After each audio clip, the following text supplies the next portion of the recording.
Translation and purport by His Divine Grace, A.C. Bhaktivinoda Swami Prabhupada. The sages said, O chief of all saintly kings of the Pandu dynasty, who are strictly in the line of Lord Krishna, it is not at all astonishing that you give up your throne, which is decorated with helmets of many kings, to achieve eternal association with the personality of Godhead. Purport by His Divine Grace. Foolish politicians who hold political and administrative posts think that the temporary posts they occupy are the highest material gain of life, and therefore they stick to those posts even up to the last moment of life, without knowing that achievement of liberation as one of the associates of Lord in His eternal abode is the highest gain of life. The human life is meant for achieving this end. The Lord has assured us in the Bhagavad Gita many times that going back to Godhead, His eternal abode, is the highest achievement. Prahlad Maharaj, while praying to Lord Nrsimhadev, said, "O my Lord, I am very much afraid of the materialistic way of life, and I am not least afraid of your present ghastly ferocious feature as Nrsimhadev. The materialistic way of life is sometimes like a grinding stone, and we are being crushed by it. We have fallen into this horrible whirlpool of tossing waves of life. And thus, my Lord, I pray to your lotus feet to call me back to your eternal abode as one of your servitors. This is the summit liberation of this materialistic way of life. I have very bitter experience of the materialistic way of life, in which, in whichever species of life I have taken birth, compelled by the force of my own activities, I have very painfully experienced two things, namely separation from my beloved and meeting with what is not wanted. And to counteract them, the remedies which I undertook were more dangerous than the disease itself. So I drift from one point to another, birth after birth. I pray to you, therefore, to give me shelter at your lotus feet. The Pandava kings, who are more than many saints in the world, knew the bitter results of the materialistic way of life. They were never captivated by the glare of imperial throne they occupied, and they sought always the opportunity of being called by the Lord to associate with Him. Associate with Him eternally. Maharaj Parikshit was the worthy grandson of Maharaj Yudhishthir. Maharaj Yudhishthir gave up his imperial throne to his grandson, and similarly, Maharaj Parikshit, the grandson of Maharaj Yudhishthir, gave up his imperial throne to his son Janmajaya. That is the way of all the kings in the dynasty, because they are all strictly in the line of Lord Krishna. Thus, the devotees of the Lord are never enchanted by the glare of materialistic life. They live impartially, unattached to the objects of the false, illusionary, materialistic way of life. Om Ajnana Trivindandasya Jnananjana Salakaya Chakshu Sumritam Yena Tasmai Sri Guruve Namaha Vanchakalpa Trubhyasya Kripa Sindhu Vyacha Patitanam Pavanebhyo Vaishnavyo Namo Namaha. Jai Sri Krishna Chaitanya Prabhu Nityananda Sri Advaita Gadadhar Srivasadi Gaur Bhakta Vrinda. Hare Krishna Krishna Krishna Hare Hare, Hare Rama Rama Rama Hare Hare. So in this chapter entitled The Appearance of Sukadeva Goswami, the discussion is going on, and the sages who are assembled at the time are speaking greatly of the qualities of Maharaj Parikshit. And it is explained here that Maharaj Parikshit, when he was cursed by the young Brahmana boy, that he is now going to meet his death within the 7-day period. Maharaj Parikshit was not at all bewildered by this or afraid of this. In fact, he welcomed the curse because he said that in very short time now, short time of 7 days, I will meet the Lord face to face. He had that conviction. And why is that conviction there? Because from the very beginning of his life, he was brought up not just as a prince waiting to inherit the throne of Hastinapur, but as a devotee of Krishna. And why was that? Because his whole family were very devout devotees of Krishna. And therefore, naturally, he infused all of the spirit of devotion and understanding Krishna into his life. And therefore, he was fully absorbed in Krishna. We also understand now, by the scripture revelation, that during the battle of Kurukshetra, when Parikshit Maharaj was in the womb of his mother, Ashwatthama wanted to kill the dynasty, completely wipe out, so there won't be any more the lineage coming from Pandava onto Yudhishthir and then so forth, continue the lineage. Because there is no one to inherit the throne now. So there was the only child left was Parikshit Maharaj. At this stage he was still unborn. And Ashwatthama wanted to kill him. But Krishna had better plans. Because we all have to have this faith in Krishna's words.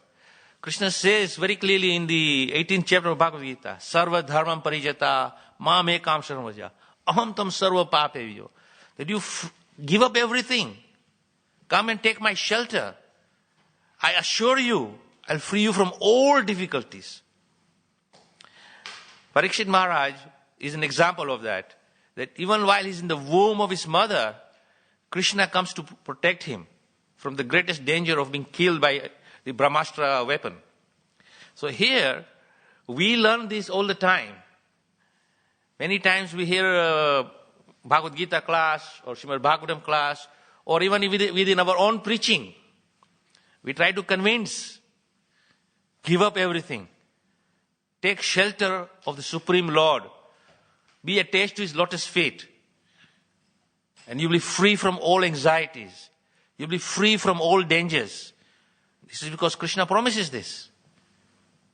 But how many of us can really say, yes, I understand the statement of Krishna. I will now, to the letter, in the spirit, fully surrender to Krishna. How many of us are there? Can anyone say that? Not really. Because every day we are in anxiety. Now Krishna says, once you come to me, I free you from everything. Aham tam sarva papevi. I'll free you from everything.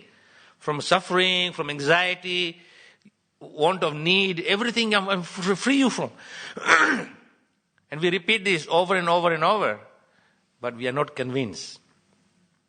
But here in this verse, the sages who were assembled when Parikshit Maharaj is listening to the transcendental message given by Sukadeva Goswami, they very well knew that here is a personality. Without a second thought, he gave up his kingdom. He was not thinking, I am the emperor. And according to the curse, he was supposed to be killed by the serpent snake or snake bird, which I don't think we have this species anymore in this planet because it's probably destroyed. But nonetheless, he was thinking not like a king, that I am the most powerful king.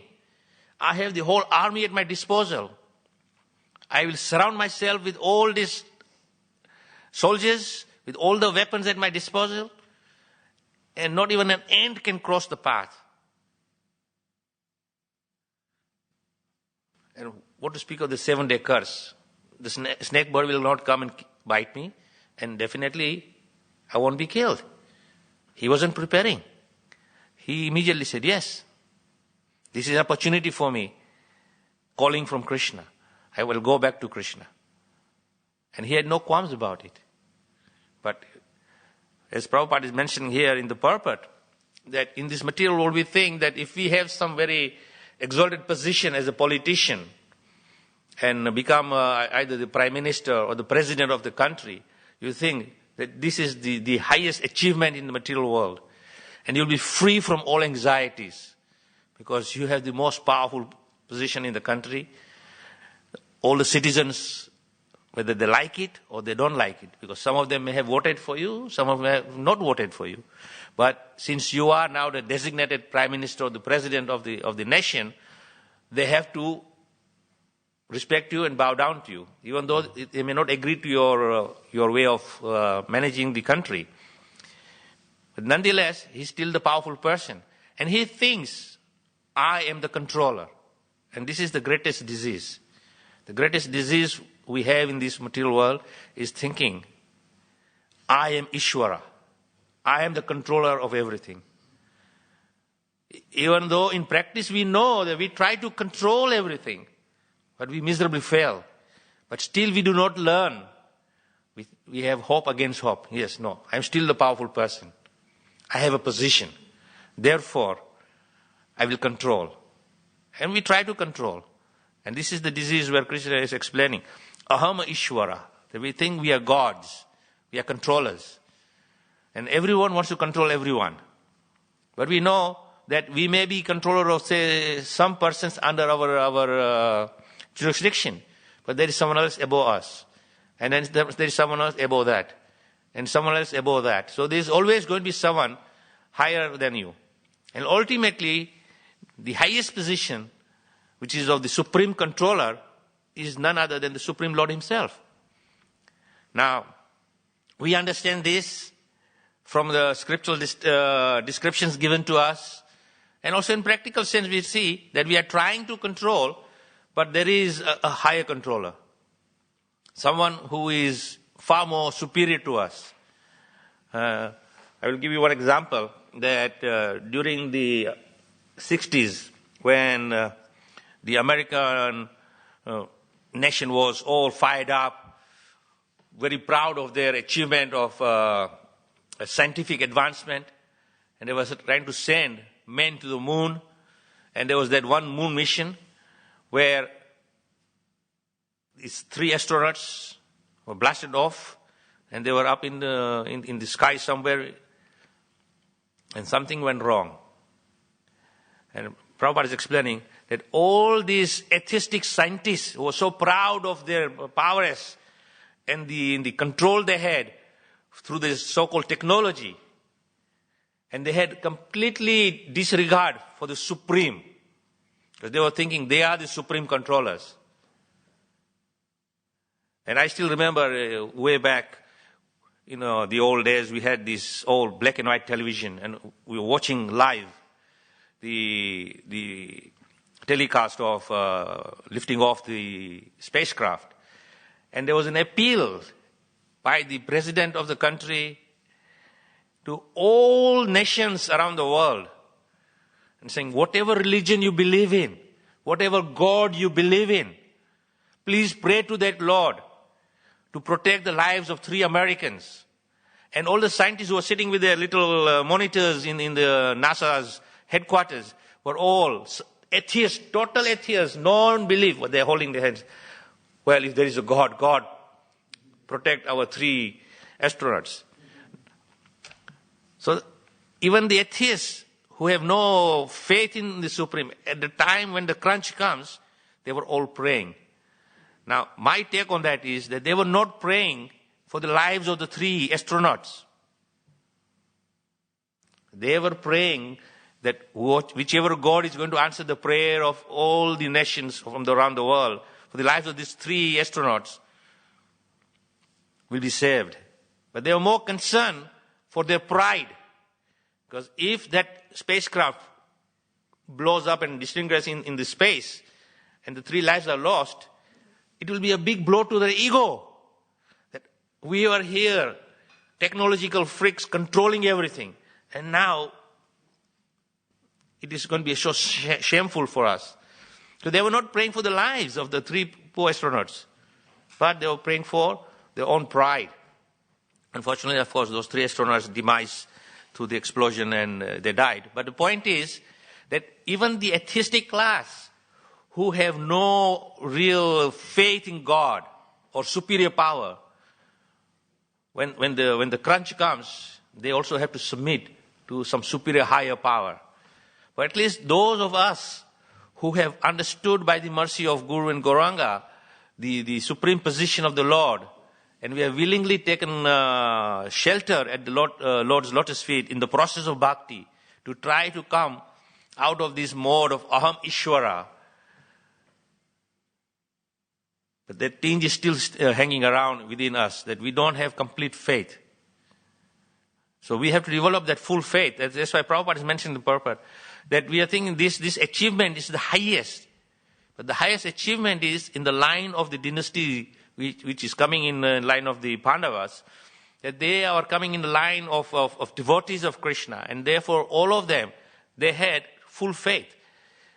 Just after the battle of Kurukshetra was finished, Yudhishthira Maharaj took the throne of Hastinapur, and not just Hastinapur, but he was an emperor because he had conquered all the other kingdoms under his leadership. So he was the emperor, and at appropriate time, he saw that now my grandson, Parikshit Maharaj, is ready to take the throne. So what did he do? He stepped down, and he gave the throne to his grandson, Parikshit Maharaj. He was not thinking, I will stay on this throne, and when I die, then Parikshit Maharaj will inherit the throne. Here in England we are saying, the king is dead, long live the king.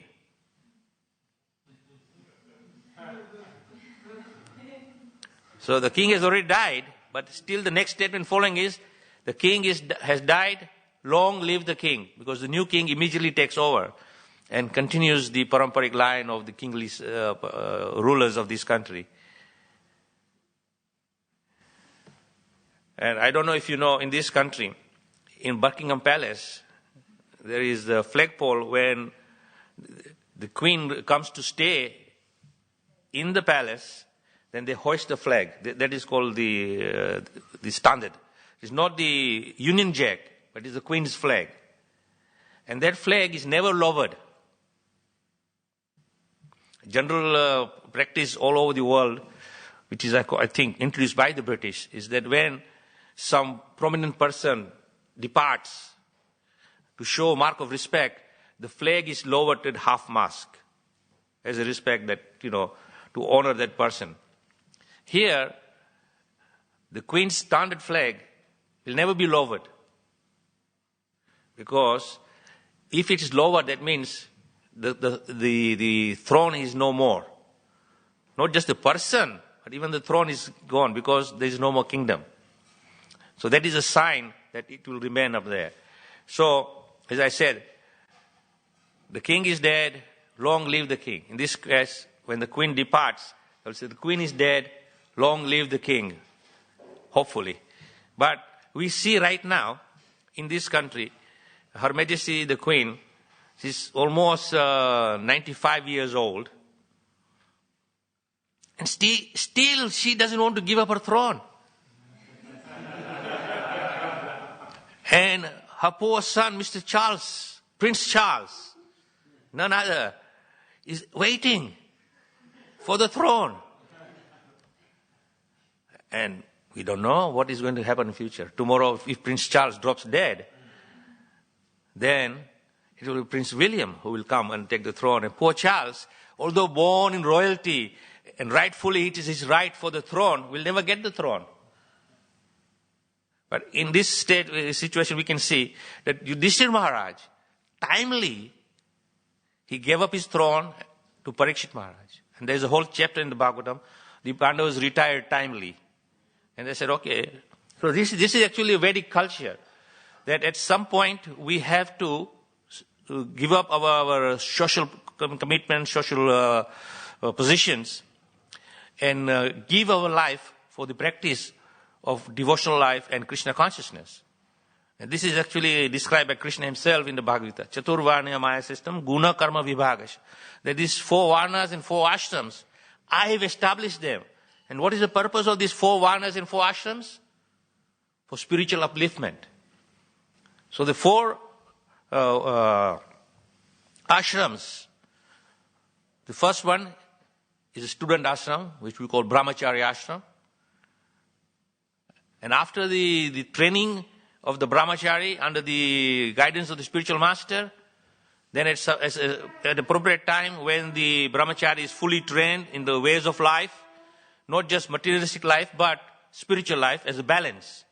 So it's not just one-sided knowledge. The spiritual master prepares the disciple to take up his next position as set up by the Lord himself, is the household life.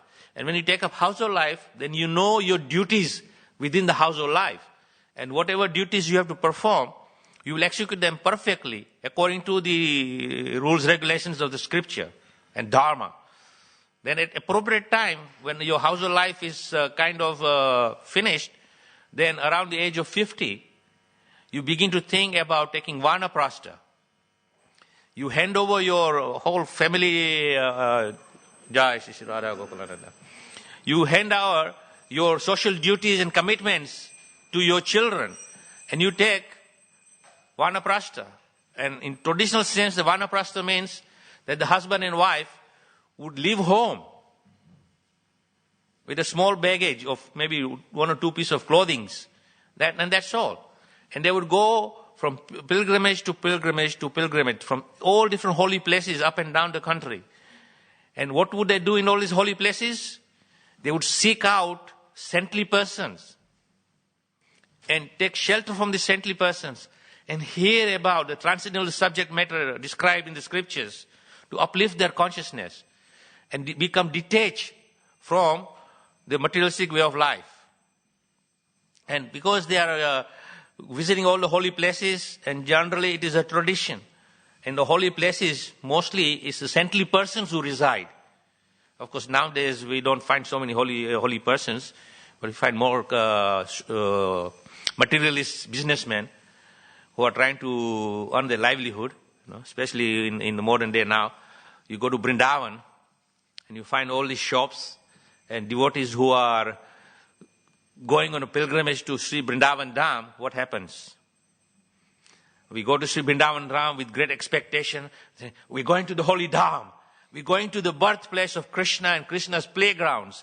And you come to Vrindavan. And then you settle down in your guest house. And after that, you look for, where is prasadam? So, you go to look for the best prasadam place, restaurants, and then start paying and then ordering from the menu. And once your accommodation is settled, once your belly is settled, then what do? Straight to Loi Bazaar.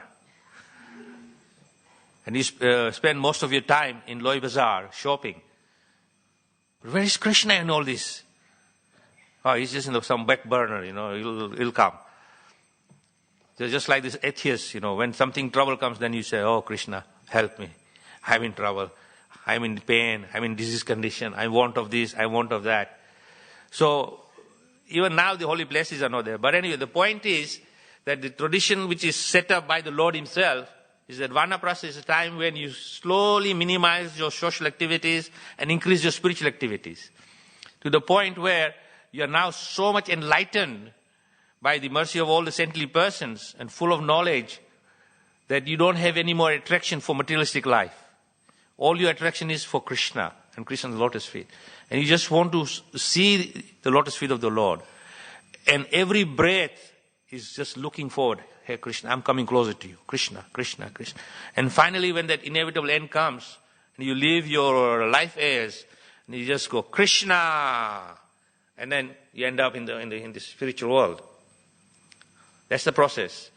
Now, we as practicing devotees also know this process. But how many of us are following this process of freeing ourselves from social commitments and becoming attached to Krishna's lotus feet? And Shastras are filled with millions of instructions guiding us. But we just take this as instructions, but we do not take it to heart. That is our disease. So Prabhupada was giving one lecture and saying, our disease is we do not want to surrender. Because when you hear that word surrender, we begin to fear, surrender. It's a very difficult thing to surrender. So I will relate this one example of one very nice devotee had written an article in Back to God magazine. And he's saying that when that person was young, the elder brother would bully the younger brother. Because, the siblings, they want to control. As I said in the beginning, we are thinking aham ishvara. So this elder sibling is trying to control the younger sibling. And the description given by this person in the article was that the elder sibling would take the arm and twist it around the back and say, surrender, surrender, give up. And the young sibling would tolerate the pain up to some point. And after that point, the pain is so much, okay, I surrender. But that surrender is not coming from the heart, out of love. The surrender is coming because of extreme pain and fear. And the younger sibling surrenders. So this younger sibling has got the traumatization. Whenever he hears the word surrender, pain, suffering, and I have to be submission to someone who I don't want to submit to. And this is the whole life they're going. And then they get a Bhagavad Gita. And read the Bhagavad Gita. And Krishna says, surrender. I cannot get away from this surrender. Everywhere surrender. Material life surrender. Spiritual life surrender. What is going on? Because you have very bad experience surrender. But Bhaktivinoda Thakur, he's explaining in his wonderful prayers he's written. There's a whole booklet about Bhaktivinoda Thakur's wonderful, we call it songs, but these are actually his prayers. The Saragrati prayers of Bhaktivinoda Thakur. And his prayers, he's actually glorifying the Lord. And he's praying and praising the Lord that I am so unfortunate. I have not developed any love for you. I am so much attached to this materialist thing. But dear Lord, please kindly give me shelter. Give me your blessings that I can be free from these things. So the prayers of Bhaktivinoda Thakur is very nice. And in those prayers, Bhaktivinoda Thakur is saying that basically surrender means shelter. So when Krishna is saying, Sarva Dharmam Parijata, Mamekam Sharanam, Mamekam Sharanam. Saranam actually doesn't mean surrender. Of course, Prabhupada has translated that into English as surrender. But actually, it is shelter. And we take shelter of Krishna. And when you take shelter of Krishna, then you have no fear. Just like in the material world also, we take shelter. Shelter of who? Someone whom we can trust. Especially for a young child. Who does he trust? Parents? No. Mother. When the child is in pain or he's fallen down and he's hurt himself, he runs to mommy, not daddy. Because the father has still not got that soft heart of love. That is why they say in the material world, second to God is the mother's position. Because she has got that motherly love in her heart. So the child knows that the mother is going to comfort me. Now child is surrendering to the mother, but in the mood of, that this is my shelter. And this shelter is going to give me comfort. So we, in our Krishna consciousness, should not think surrender, but take shelter. Take shelter of the Supreme Lord. Because surrender also has certain connotation that we see in our experience, the mentality of lording over everyone and controlling. At the same time, we see, in our studies that the people who are controllers make people slaves, and the slaves have to surrender to their master. And the slaves are not given any comfort except abuse. So it gives a very, very bad experience of that. And when we hear about surrender, we think, hey, I don't want to be anybody's slave. Because slave means being abused and suffering. But when you take shelter, And there is no abuse there. Krishna is saying, take my shelter. And we have seen, not quite seen, but we hear about the transcendental pastimes of the Lord and His devotees, especially those who are residents of Braj in Vrindavan. All the cowherd boys, all the cowherd girls, all the residents of Braj, they are fully taking shelter of Krishna. And Krishna is so kindly protecting them. And one incident, of course, we have all heard about the time when young Krishna convinced his father that stop offering these things to Indra. Better you offer it to Govardhan. He is the actual real protector. He is the real giver of everything. It's the Govardhan hill who is bringing the rains down. And then our crops are grown from the rains and so forth. So it is Govardhan we should appreciate, not Indra. And of course Indra then got a little frustrated at what is going on. This is my offering. Why is this little insolent boy is taking away my offering? What right he has? So to teach lesson to Krishna, of course Indra is not knowing that he is the Supreme Lord. He is bringing the rainfall, and then what does the residents of Braj do? They are saying, Krishna, you are our only shelter. So Krishna, don't worry. Since I have told you that you take my shelter, I'll give you all protection. I will do that. Krishna lifts the Govardhan hill and he protects the residents of Braj without any fear. So we should learn from that Krishna is our shelter.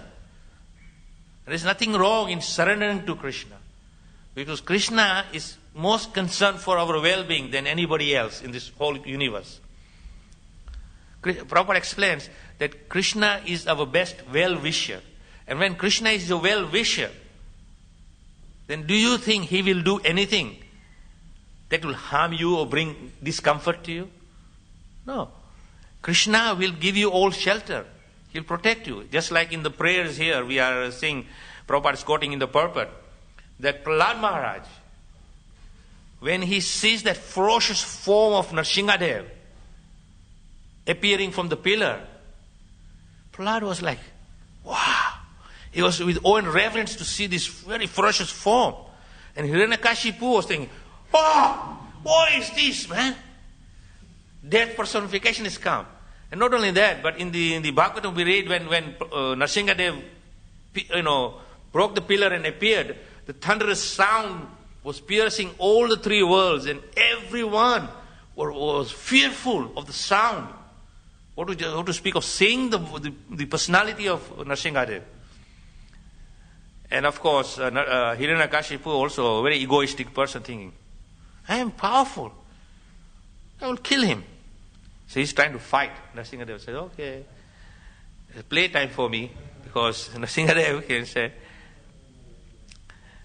you have desire to enjoy and fight with me, so I will oblige. So Krishna will oblige. Like I said, Krishna is our shelter, and whatever our desires are, I will give it to you. But there is a little terms and conditions which are applying here. Whatever you want, you will get. But terms and conditions are that there will be consequences. Or whatever you want, I will give it to you, but then whatever consequence comes from the object of your desire, don't blame me for it. So Hiranyakashipu is saying, I want to fight you.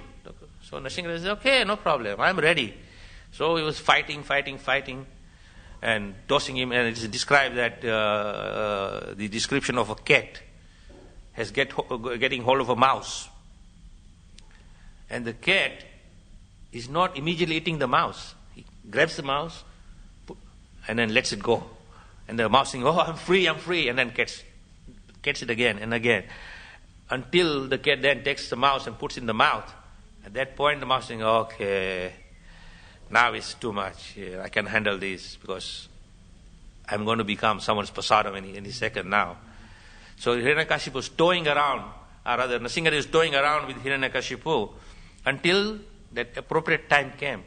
Because Lord Nrsimhadev was very mindful that he did not want to dishonor Brahma.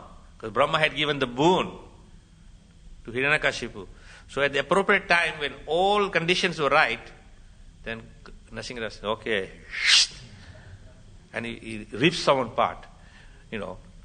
And can you imagine if a five-year-old boy sees this kind of action right in front of your eyes, and not just this ordinary person, is the father. Although Prahlad, his father was kind of giving all kind of punishment to Prahlad, Prahlad still had respect for his father. Now, you know, can you imagine if we are faced with this kind of traumatic situation, how much traumatized we would be? But Prahlad was like, wow. And after killing his father, Nrsimha is asking Prahlad, so Prahlad, do you want or do you need anything? And he says, with folded hands, says, oh dear Lord, please give shelter to my father. Even though he knows his father is the cause of his so many atrocities upon him, but he was not holding any grudge against his father. This is the greatness of a devotee. But ask what happens. If some devotee has stepped on your toe once too often, what happens? You hold a grudge against that person. Krishna is not going to look at very favorably at that mindset of holding grudge against anyone. So we should free our heart from all these things. Let go and learn. There's so many lessons to be learned from the Srimad Bhagavatam. How to become perfectly situated. And when we learn these lessons and put them in practice, then we become very joyful and joyous. Even though there may be some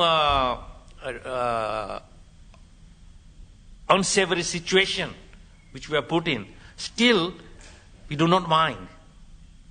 Because we know at the end of the day, all this is temporary, because ultimately Krishna says, Aham tam sarva papebhyo. Krishna says, I am your shelter, don't worry. And we learn this in the beautiful prayers of Queen Kunti. That Queen Kunti is not praying like everyone in this universe. Dear Lord, please free me from my suffering and give me happiness. Queen Kunti is saying, whatever you give me, Lord, is no problem. In fact, I like you to give me more and more misery. Because I find in my life that when we are in a most difficult position, you are very present in front of us. And the very presence of you makes everything soothing. That pain goes away immediately. Because you are with us. And this is the effect of when Krishna is with you. The most terrible pain in this universe which can be inflicted upon you, in the presence of Krishna, that becomes like a soothing balm and frees you from that. But we have to do one thing, and this is terms and conditions. Krishna says, Mam ekam sharanam vraja. Take my shelter only and nothing else. And when you take that shelter, then Krishna says, now that you've done that, it is now my obligation. Aham tam sarva papi. I will give you all comfort. And throughout the scriptures we see, every devotee of the Lord goes through some difficulties. But Krishna is always there. And the devotee who is going through difficulties is never feeling the pains. Because he knows, Krishna is there for me. You know, like just as mentioned, the child has fallen down and he's hurt his knees or his chin and there's pain. And the mother takes him in the lap, says, it's okay, my son, it's okay. Immediately the pain is gone. Still the injury is there, blood is coming out, but the pain is gone. And it's not disappeared. But the soothing touch of the mother's love soothes the pain away. So similarly, Krishna, when he is there and you take shelter of Krishna, then that soothing, loving exchange from the Supreme Lord soothes us from all pains and difficulties. And this is where we learn to take shelter of Krishna. So one last thing before I stop, we take the example of Srila Prabhupada. Srila Prabhupada was going through tremendous bodily aches and pains. But he tolerated that and he was praying to Krishna. And there's that beautiful picture where Prabhupada is in the Jaladuta ship, and he has his heart attack. And then there's very nice drawing of Prabhupada lying there with aching heart, with pain. And of course, in the middle of the ocean, there's no doctors to give you administration of any medication. And Prabhupada is taking shelter of Krishna. And then Krishna is there, slowly massaging his heart. And Prabhupada is saying, that relieved my pain. Because I know Krishna was with me. So we have to have that faith. That the Acharya is teaching us, have faith in Krishna. When we take shelter of Krishna, when we surrender to Krishna, and again I say, I don't like the word surrender because I like the word shelter, which Bhaktivinoda Thakur is using. Because shelter is a more softer connotation than surrender. Because surrender, we immediately relate to some traumatization which we have suffered from someone overpowering us, or we see the mentality of capturing individuals and keeping them as slaves, and that slavery was very, very painful for those who were in that situation.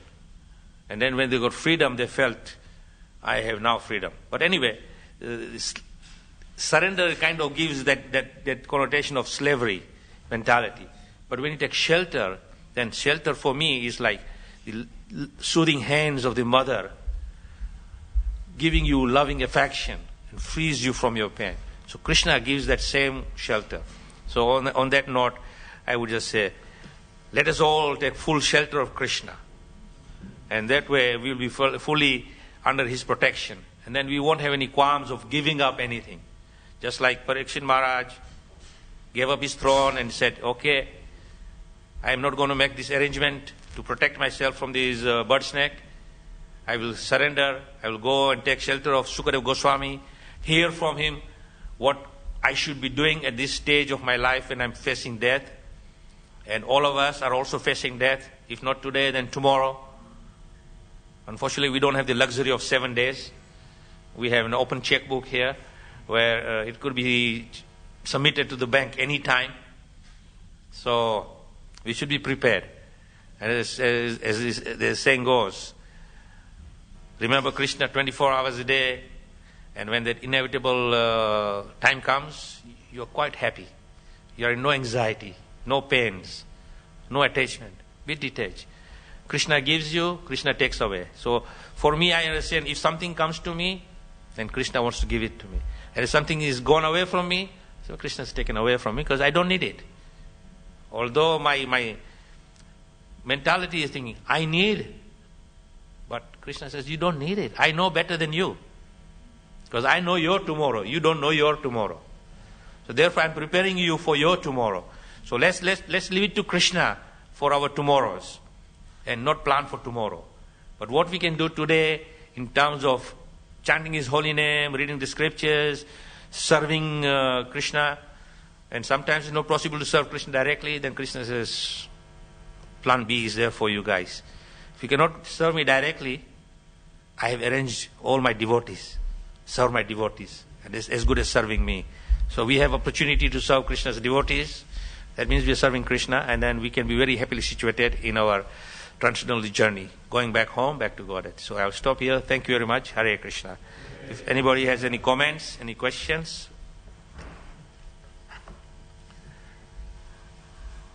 Any comments? Yes.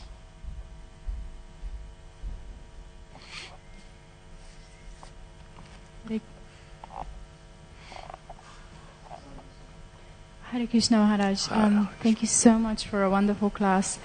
I guess I have a very quick question, which at the end you mentioned that we should fully surrender to Krishna and just trust that he will guide us.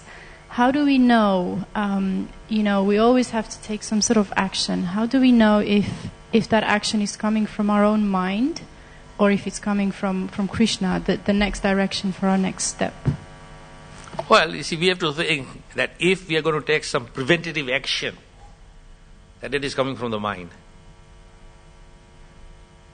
But if you trust Krishna, and I would give this example that maybe some of you may have experienced, that you take a 6-month-old baby. Now this baby, if you take some strange baby, will not be happy. But if the baby has some sort of known you for some time, and you take the baby is quite happy and comfortable with you. He's not screaming or crying. Because you can try this experiment. Total strangest baby, you pick the baby up and baby will start crying. And then goes back into the mother's hand. Okay. Because it's in familiar hands.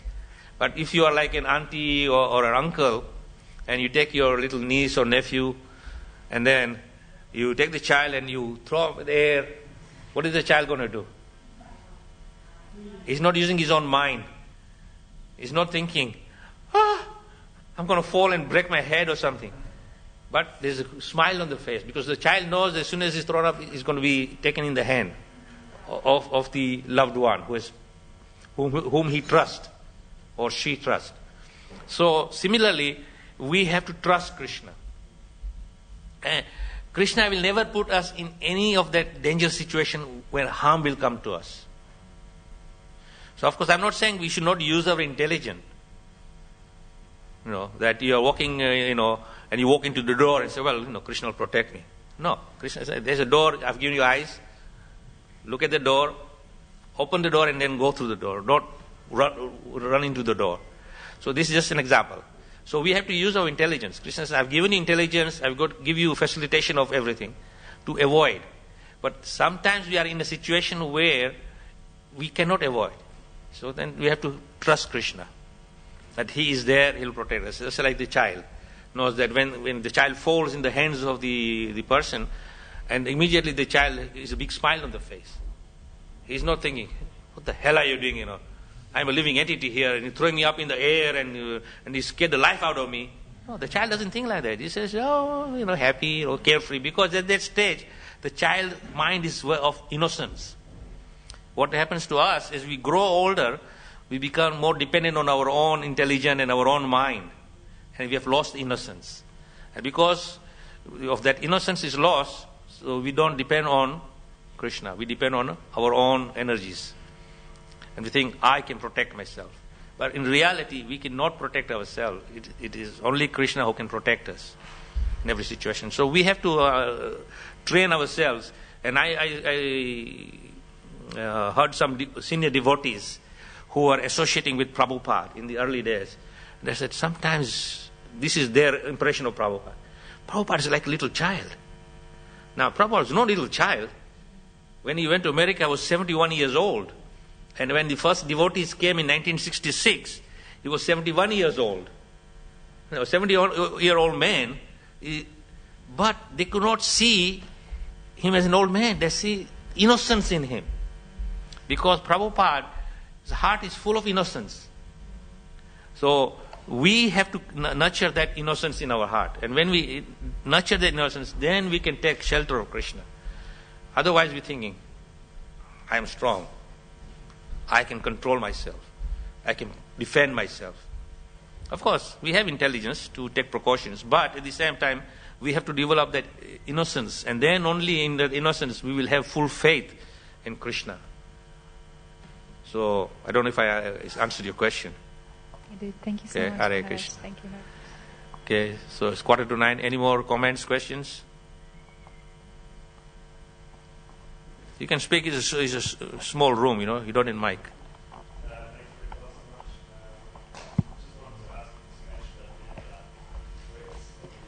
Study holds no grudges, and I think we're starting to hold grudges when we're not really tolerant.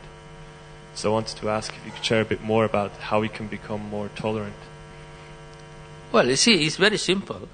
The Lord Himself, Sri Chaitanya Mahaprabhu, in his transcendental teachings of the Sixastikam prayers, Trinadapi sunichana, Tararapi sunichana, Amanina manidena kirtana sadahari. So if you follow this to the letter, you will become tolerant. Also at the same time, we have to practice tolerance. And if some inconvenience is there, they say, okay, that's their problem, not my problem. I will tolerate it. And if you tolerate it, then you will get the inner strength to rise above this. And when you rise above these things, then you are free from holding any grudges against anyone. And of course, Mahaprabhu is saying, be humbled in the blade of grass, become tolerant like a tree, free from false ego.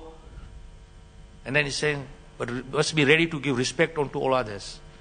Now, when he's saying that, he's not saying that any conditions should apply before you give respect unto others. He said, amanina mani dena. So one should not expect any honor or respect in return or with expectation that if I honor you, you will honor me. No, just honor, respect. And naturally, if you respect someone, then if that person has some conscience, we'll also respect you.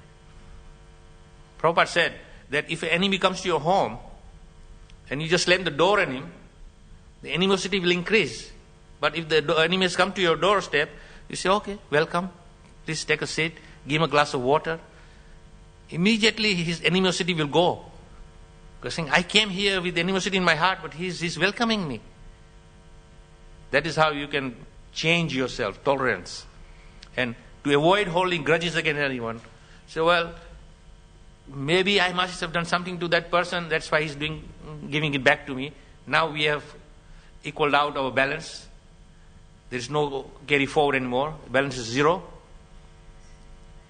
So I will tell you this very nice in this incident of Prabhupada. Prabhupada was giving one lecture here in one hall in central London. And hall was full of people, and Prabhupada was there on the stage. And there's one guy who stood up and started abusing Prabhupada and speaking like horrible language. Prabhupada just sat there. And after the person finished speaking, and he didn't get any response from Prabhupada, he was expecting that Prabhupada would, fight back and give him as good as he's giving Prabhupada. And Prabhupada said, okay. And then he left because he was saying, I'm not going to get any response from this person. After that, Prabhupada said, so we carry on. And Prabhupada started carrying on with the lecture. And after the lecture's finished, and Prabhupada was driven back to his residence, and the devotees in the car saying, Srila Prabhupada, why did you not chastise that person? He was so abusive. Prabhupada said, maybe I might have abused him in last life. So he has come back to abuse me now. So now our balance is zero.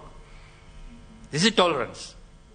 So we should take in the spirit that what we are facing, any ups and downs, it is not just by chance, but we may have done something which we can't remember. So what's happening is that when some incidents happen to us, it is time to clear the balance sheet. And when the balance sheet is clear, there's zero, then there's nothing to carry forward. So when there's nothing to carry forward, then there's no give or take. And you have a clean slate, you can develop love for the Supreme. And tolerance comes from that. So we have to practice this, and see things that nothing happens without a cause and effect. So whatever happens, this must be something I have done. I can't remember, but it doesn't just happen by chance. So therefore, we learn to tolerate. And as a devotee, if you develop this quality of tolerance, that is the first step, moving closer to Krishna. But if there is no tolerance, then you will never go any closer to Krishna. You may go, years have gone past, but you still remain in the same spot. So tolerance is the way to get closer to Krishna. And Krishna says, when you're tolerant, then you can come closer to me. Because then also you'll become tolerant and you won't blame Krishna for anything. General tendency is, Krishna is doing all these things. He's the controller. But he's not doing it. As I said earlier, terms and conditions is consequences of our own acts. So therefore, we take it in a proper spirit, then tolerance will come. And when tolerance comes, then we will be much happily situated because we won't be disturbed up there. When there is intolerance, then we become disturbed. And when we become disturbed, not only we are disturbed, then we disturb others and create even worse situation. One last example I'll give you. It's cited many times. Two street dogs, although we don't find so many street dogs here, but it's common in India. You go and see two street dogs, they're barking at each other. This one is barking, this one is barking. This one is barking, this one is barking. They keep barking at each other. At one point, one of them gets tired and stops barking. And when the one which is tired stops barking, the other will stop barking. And when the others stop barking, then it's all quiet and peaceful. So we are like the street dogs. Yap, yap, yap, yap, yap, yap, yap. So if someone comes and says something to me, I say, Hare Krishna. And I don't respond. What will happen? I will stop responding now. But if I respond back and say, what the hell are you doing? Don't tell me these things, And okay, then I get as good as I give, and then it's going back and forth, till one point will come where one will tire out and say, okay. So you have to give up anyway. So you're not gaining anything. Only thing what you are gaining is a disturbed mind. And when there's a disturbed mind, you cannot do anything peacefully. So therefore, in Krishna consciousness, you must have a very calm mind, free from anxiety, free from disturbance. And you can do any activity of devotional practice with full consciousness, full concentration, and with quality. With a disturbed mind, you won't be able to. Even the cook is cooking with a disturbed mind, he's not going to make that preparation very good. Even though that cook has cooked that preparation many times. But this time, because it's disturbed mind, the preparation is going to come either unsalty or too salty or burnt or something won't be right. So, free your mind from disturbance. Tolerance is the key. Okay, I think this is enough time we have taken. Thank you very much. Hare Krishna. Srila Prabhupada ki jai.